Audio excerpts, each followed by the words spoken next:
Jangan lupa subscribe, like, and comment agar channel ini bisa berkembang lebih maju. Mentari mulai bersinar dengan garang, kabut tipis sudah menghilang, berganti dengan suara nyanyian. Siang hari, burung-burung pun bernyanyi. Tanpa henti, alam lawu seakan ingin semua penghuninya tahu inilah keindahan yang ia punya. Dadaku pun berat. Dalam tidur aku merasa dadaku terasa sesak. Ingin kubuka mata, tapi tak bisa. Entahlah apa aku sedang diduduki oleh makhluk gaib. Aku berusaha sekuat tenaga untuk bangun, namun terasa sia-sia. Entah apa ini mimpi atau sudah di alam nyata. Tiba-tiba tercium bau busuk. Susah napas, sesak bau yang menyengat menusuk hidung, membuatku ingin muntah. Aku pun kembali menggeliat dan mataku menatap sebuah kaki yang tergeletak di dadaku. Sialan! Aku segera bangun sambil ku angkat kaki itu tinggi-tinggi. Dasar nih kaki gak punya sopan santun. Eits, aduh. Yang punya kaki mengadu. Kaki lo nih nindihin dada gua. Sorry Don, ucap Hendri. Loh, Mas Joko mana? Di luar kali. Aku pun segera keluar tenda. Tak ada tanda-tanda Mas Joko berada. Srek. Suara itu terdengar dari balik bedeng. Waduh, gila ke-12. Masa siang-siang masih juga digangguin? Dengan tekad dan keberanian sebagai pendaki amatir, ku berusaha memberanikan diri.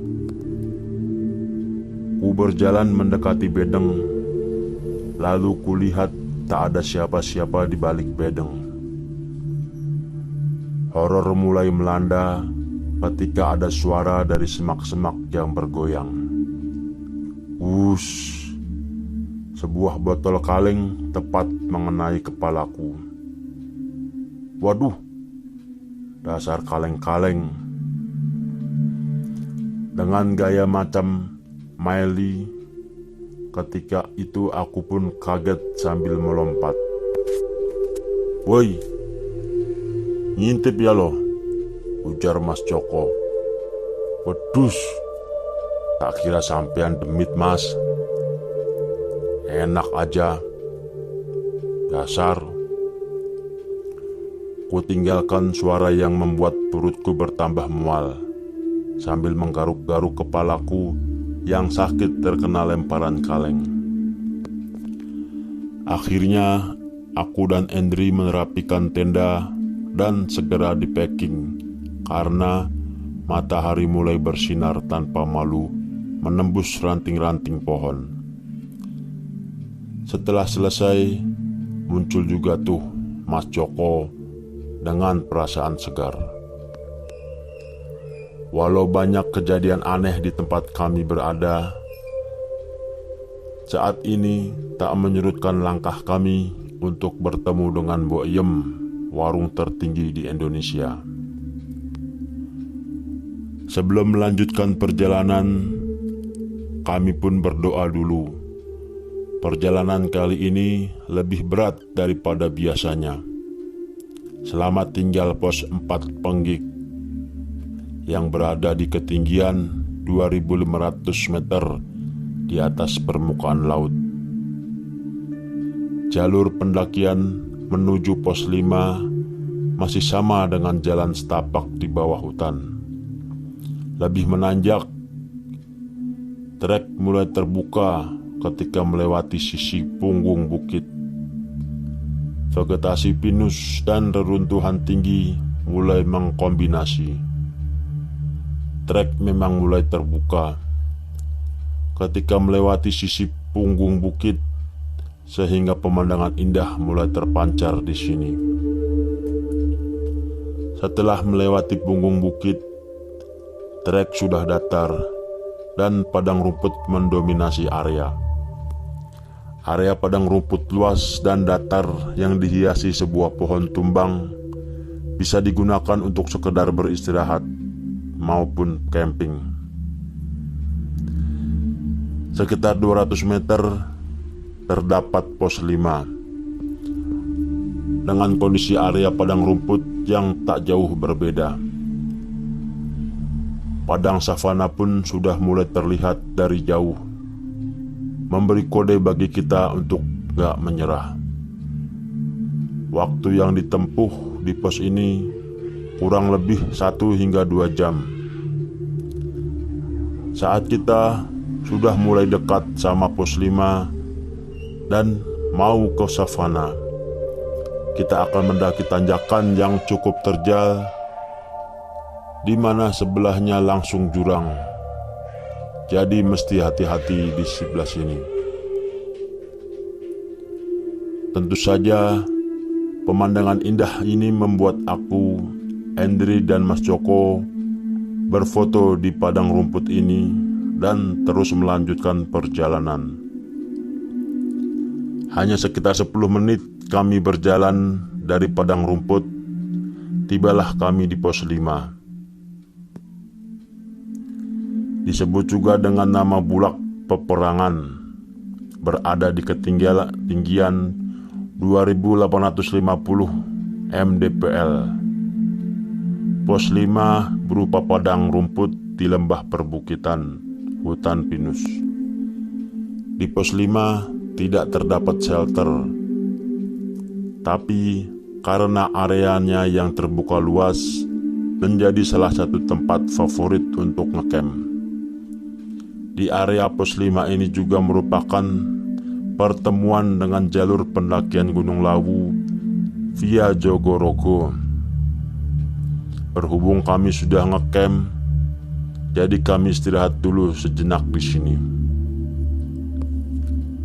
Dan inilah pos tempat kita harusnya ngecamp kemarin. Karena ada kendala, ya kita akhirnya ngecamp di pos 4. Kenapa pos ini cocok untuk ngecamp? Karena pos ini berupa tanah datar yang dikelilingi oleh tebing tinggi dan padang rumput hijau yang indah. Mendirikan tenda di sini merupakan sangat tepat untuk menikmati keindahannya. Namun, memang hembusan anginnya sangat besar, yang membuat suara berisik dari dahan yang bergerak. Untuk itu, carilah tempat yang terhalang oleh pohon, agar angin dingin juga tak menusuk kulit kalau ngecamp di sini. Dri, kita istirahat 30 menit, ujar Mas Joko. Tumben Mas lama. Entahlah, rasanya fisikku terkuras. Apalagi tadi aku habis buang hajat, seperti ada yang menghamati.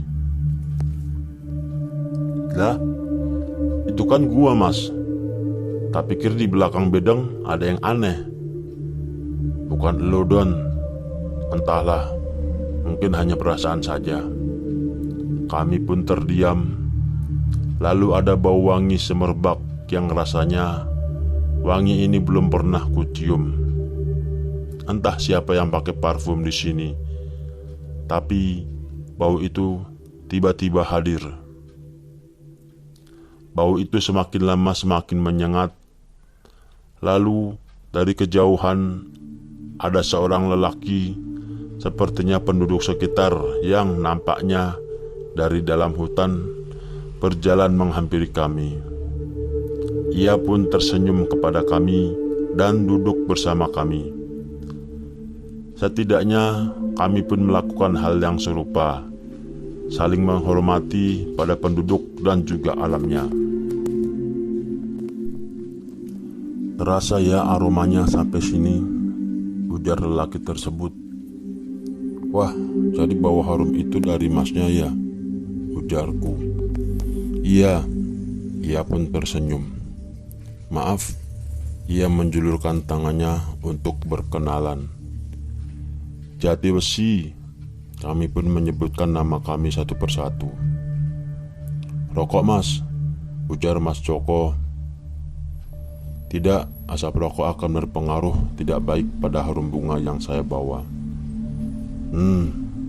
Kalau boleh tahu, bunga apa itu? Ini kaca piring. Saya berusaha tanam bibitnya di hutan. Setelah kebakaran melanda, sekarang sudah ada hasilnya. Itu tanaman asli gunung sini Mas, tanyaku. Bukan, ini tanaman kayaknya asli dari luar. Kalau di Bali namanya jempiring. Sebenarnya ini tanaman untuk obat. Lawu sendiri memang dikenal tumbuh beberapa tanaman untuk obat. Loh, khasiat bunga ini apa? Aku memang agak kritis sementara yang lain menyimak. Lumayan lengkap sih kegunaannya, baik itu bagian buah, akar, daun, dan bunga dari tanaman ini. Bisa dimanfaatkan untuk mengobati berbagai penyakit dan keluhan kesehatan, seperti pengobatan leukemia, hepatitis, sakit kuning, demam, mimisan, kemih berdarah, buang air besar berdarah, dan muntah darah. Wah, lengkap juga ya. Kalau tanaman endemik Lawu itu apa ya Mas? Ini sebuah bunga berwarna merah cerah pun terlihat. Bunga apa ini Mas? Ini anggrek khas Gunung Lawu. Biasanya hidup pada ketinggian 2000 hingga 3000 mdpl. Banyak orang yang nyari anggrek ini untuk koleksi. Wah, pastinya mahal. Begitulah Mas. Tapi saran saya nih, kalau mau dirikan tenda di sini, wilayahnya cukup terbuka. Takutnya kalau di kedalaman hutan masih agak rawan, karena selain flora faunanya juga banyak, takut mengganggu nantinya.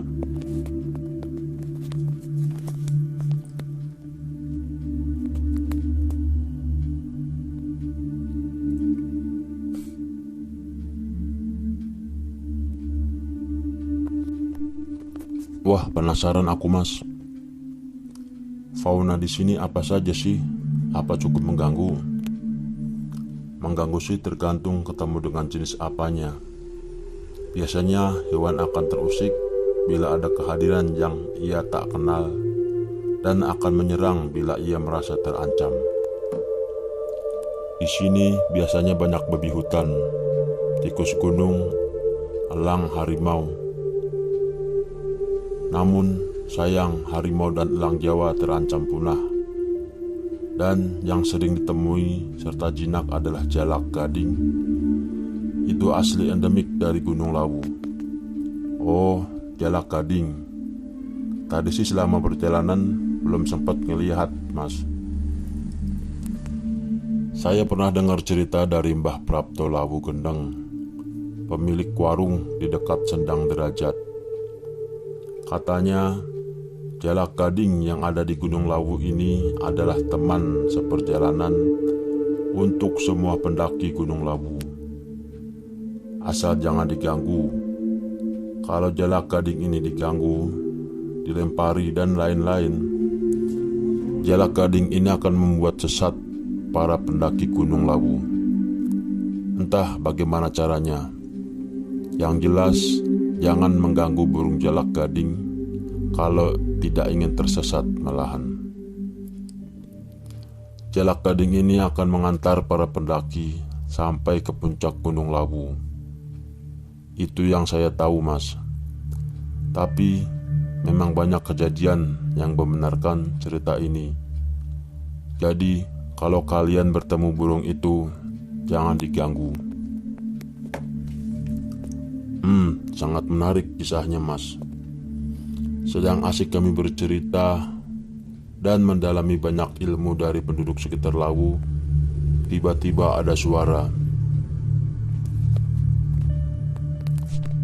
Cering, cering, cering. Suara gemerincing dari sebuah tongkat. Nampak seorang paruh baya dari dalam di balik hutan pinus muncul. Ia pun mendatangi kami. "Kakek," ucap Mas Jati. Lalu setelah melihat Mas Jati sungkem, kami pun melakukan hal yang serupa. "Kamu belum pulang? Nanti dulu kek, lagi ada temen nih," sambil menunjuk kami bertiga. Nampaknya temanmu sudah kenalan dengan makhluk di sini, Tole." Nampaknya temanmu sudah berkenalan dengan makhluk di sini, Tole." Kami hanya diam mendengar pembicaraan mereka. Namun dari perkataan kakek, kami hanya diam mendengar pembicaraan mereka. Namun dari perkataan kakek yang baru saja datang, bulu kuduku langsung menerawang.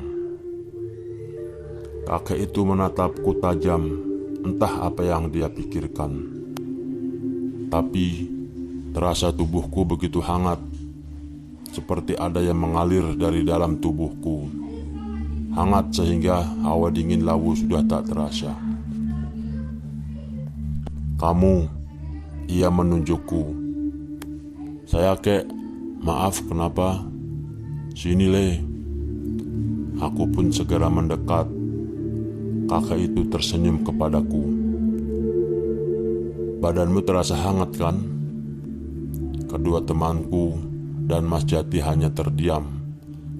Namun seakan banyak pertanyaan di kepala mereka. "Iya kek, tidak apa-apa itu. Kundalinimu sedang bangkit membuka gerbang selanjutnya." "Kundalini?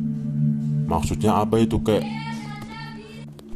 Aku pun dibuat bingung tentang hal ini. "Nampaknya kamu tak tahu dengan kehadiran kundalinimu. Apakah kamu pernah merasa punggungmu pegal dan terasa berat? Mungkin kamu pernah berdiam diri di suatu tempat?" tanya si kakek. "Ya bener kek, ketika itu aku sedang itikaf di masjid. Punggungku terasa hangat dan pegal selama seminggu, namun berangsur-angsur menghilang. Itulah saat kundalinimu bangkit. Terlebih aura Gunung Lawu, tempat banyak orang yang bertapa, membuat kundalinimu pun bereaksi. Tapi bagaimana bisa kek? Kundalinimu merupakan bagian dari ajaran Tantra yang berkembang di India dan Tibet. Ajaran ini tidak diajarkan secara luas, hanya terbatas pada murid-murid yang terpilih.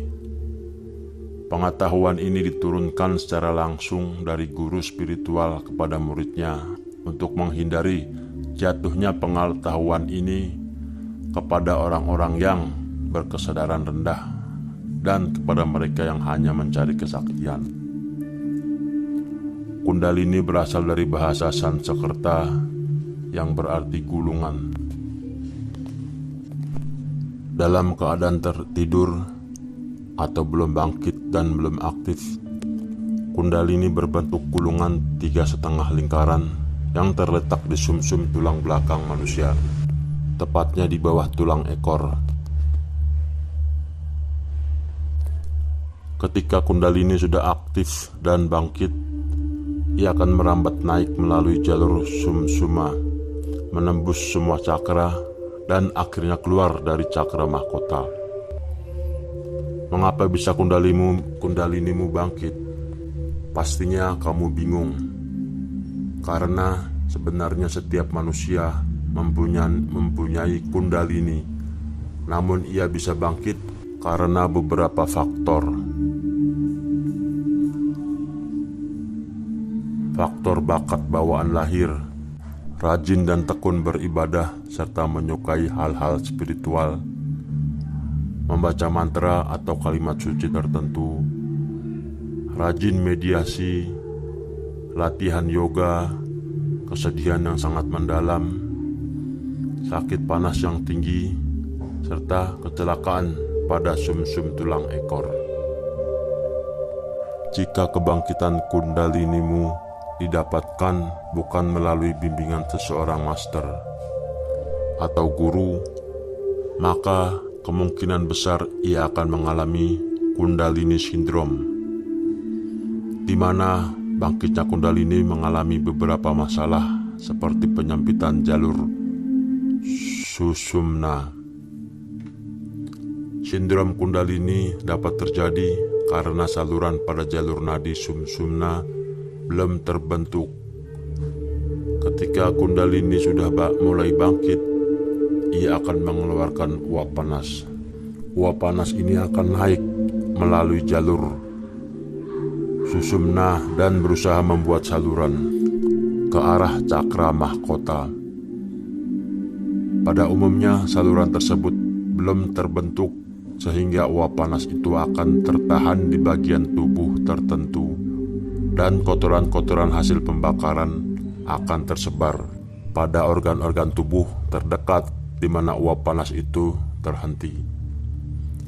Sebagai contoh, jika terhambat di cakra jantung, maka dapat mengakibatkan masalah pada organ jantung dan sekitarnya. Lebih bahaya lagi jika sindrom terjadi di sekitar kepala. Kemungkinan besar mengakibatkan sakit kepala yang akut dan bahkan pada beberapa kasus dapat mengalami gangguan jiwa karenanya. Maka jangan heran banyak orang yang belajar kundalini namun ingin cara singkat, banyak yang menjadi gila. Kami pun dibuat terkesima oleh penjelasan si kakek, terutama aku.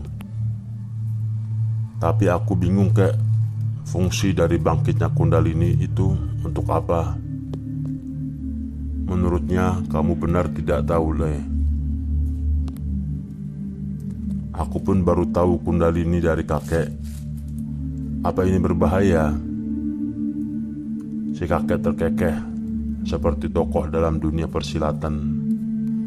Aku memang merasakan si kakek bukan orang sembarangan. Fungsinya banyak sekali, tergantung dari orangnya ingin mencari kesaktian atau tujuan spiritual. Maka jangan heran nenek moyang kita dulu punya kemampuan yang tak biasa. Bahkan para wali pun memiliki karomah. Namun kamu rasakan sendiri, Le. Hanya saja kemungkinan jenengan akan mengaktifkan bangkitnya kemampuan clairvoyance, yaitu kemampuan dalam melihat dan merasakan energi yang halus, seperti melihat aura, pancaran energi, dan juga melihat cakra. Lalu bangkitnya kemampuan clairaudience, yaitu kemampuan dalam mendengar dan memahami suara gaib, mendengar pesan dari alam atau dimensi lain. Masih banyak hal, setidaknya kamu tidak boleh sombong, karena semua kekuatan itu milik Tuhan.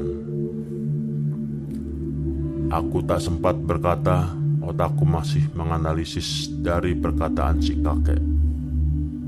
Ya sudah, saya pamit dulu. Kalian berhati-hatilah di Gunung Lawu. Kehadiran kalian sudah dipersilahkan untuk menaiki gunung ini. Pastinya semalam kalian sudah kenalan kan? Kami pun tersentak. Sepertinya kakek itu tahu dengan apa yang terjadi kemarin malam. Buat kamu, ia menunjukku. Ya kek, latihlah agar kundalinimu dapat dikuasai untuk hal yang baik. Aku pun mengangguk. Kami pun salim tangan sambil menunduk menghormat kepada si kakek setelahnya. Lalu si kakek perlahan mulai berjalan. Belum ada 5 menit, kami pun menoleh ke arah jalannya si kakek. Tiba-tiba si kakek sudah tidak ada. Terus terang, kami bertiga kaget. Terlihat Mas Jati yang nyengir dan senyum-senyum, seakan tahu kekagetan kami bertiga. Sudah, biarkan saja, kakek memang suka begitu. Maaf mas, abah kakek mas juru kunci lawu. Mas Jati pun tak bisa menahan senyumnya. Ia pun tertawa.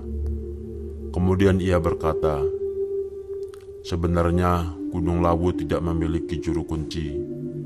Berbeda dari Gunung Merapi. Gunung Lawu itu istimewa. Nggak ada orang yang sanggup jadi juru kunci. Kalau kamu nyari, terus ada orang yang ngaku jadi juru kunci Lawu, berarti kamu dibohongi, ujar Mas Jati. Wah, aku baru tahu mas, ujar Joko. Kamu tahu kan cerita seorang pendaki yang hilang di bulan Januari lalu? Alfi mas, ujar Endri. Banyak sakun alias saran, dukun yang ingin mengetahui lokasinya ini dan itu. Tapi kawan saya di tim SAR berusaha mematuhi SOP dari Badan SAR Nasional. Misalnya SOP dari Basarnas 7 hari, berarti 7 hari ngikutin aturan main logika. Setelah itu baru mereka mempertimbangkan faktor X. Baru tahu saya tentang prosedur SAR. Lalu kasus Alfi bagaimana mas menurut mereka? Biasanya sih aparat SAR tidak begitu saja menjadikan keterangan dukun sebagai pedoman menjalankan operasi. Informasi dukun memang dipertimbangkan, tapi pengambilan keputusan tetap mengacu pada hasil penyelidikan di lapangan. Seperti di pos Cemoro, Kandang, tempat didatangi beberapa orang yang mengaku punya petunjuk mistis atas keberadaan Alfi. Waktu itu ada Mas Untung yang menjelaskan ia salah satu anggota komunitas AGL atau Anak Gunung Lawu. Ia bercerita kalau seperti di posko Cemoro Kandang sempat didatangi beberapa orang yang mengaku punya petunjuk mistis atas keberadaan Alfi. Waktu itu ada Mas Untung yang menjelaskan ia salah satu anggota komunitas AGL atau Anak Gunung Lawu. Ia bercerita kalau datang satu orang suku anak dalam dari Jambi, satu dari Kalimantan Timur, serta ada 2 cewek dari Malang. Semua minta izin melakukan ritual mistis untuk mendapatkan petunjuk keberadaan Alfi. Mereka sih mempersilahkan yang ingin melakukan ritual. Pokoknya tujuannya sama, mencari orang hilang. Namun sebenarnya tim SAR tidak selalu merespon positif mereka yang mengaku dapat petunjuk mistis. Bahkan mereka menghimbau pengguna sosial media yang merasa punya penerawangan terhadap keberadaan Alfi agar datang langsung ke lokasi dan berkoordinasi dengan tim SAR membuktikan omongan mereka. Terkadang tim SAR pun gerah menanggapi netizen yang mengaku tahu lokasi orang hilang. Mungkin beberapa ada yang beneran, tapi pasti ada juga yang hanya cari sensasi saja. Biasanya tim penyelamat akan menggunakan teknik explore, search, and rescue untuk menghadapi medan berupa hutan. Patokan utama dalam menentukan lokasi adalah saksi mata. Seperti dalam kasus ini, tentu saja 6 teman mendaki Alfie dan orang-orang di sekitar area. Mengingat kondisi terakhir Alfie dan cuaca Gunung Lawu yang buruk serta 2 pekan, tim SAR berusaha realistis. Anjing SAR yang diturunkan oleh tim K9 Polres Karanganyar adalah jenis kadaver. Kemampuannya mencari jenazah. Pemilihan anjing ini menunjukkan perhitungan tim SAR terhadap kondisi Alfie. Namun tetap tidak ketemu hingga pencarian terhadap Alfie resmi ditutup total pada 23 Januari 2019. Banyak juga para dukun yang dipublikasikan oleh media ketika mencari Alfie dan hasilnya pun nihil. Bagaimana selanjutnya, Mas? Kita berdoa saja, semoga ia dalam keadaan baik. Tapi logikanya manusia hanya bisa survival selama 40 hari. Untuk yang fisiknya lemah, kalau kuat dan pintar mencari bahan makanan bisa mencapai 3 bulan. Kalau sudah terbiasa dengan hutan, bukan tak mungkin ia bisa hidup di dalam hutan. Yang jadi masalah apabila jatuh ke dalam jurang atau masuk ke sisi-sisi lubang pada lembah, susah untuk evakuasi dan dicari. Untuk itu, kita doakan saja yang terbaik dan buat keluarga yang ditinggalkan pun ikhlas. Mungkin inilah takdir Tuhan. Benar juga ya, Mas. Ini Mas minum dulu. Tadi kami habis bikin kopi di bawah. Ini ada termos kecil, isinya kopi. Wah, makasih ya. Kemudian kami melihat kupu-kupu besar melintas dekat kami. Indah sekali melihat gerakannya yang lincah ke sana kemari. Kupu-kupu itu berwarna hitam. Namun di tengah kedua sayapnya terdapat bulatan besar berwarna biru yang mengkilap. Inilah eksotisnya Lawu dengan fauna yang menarik. Jangan diganggu ya yang itu. Ia menunjuk kepada kupu-kupu tersebut.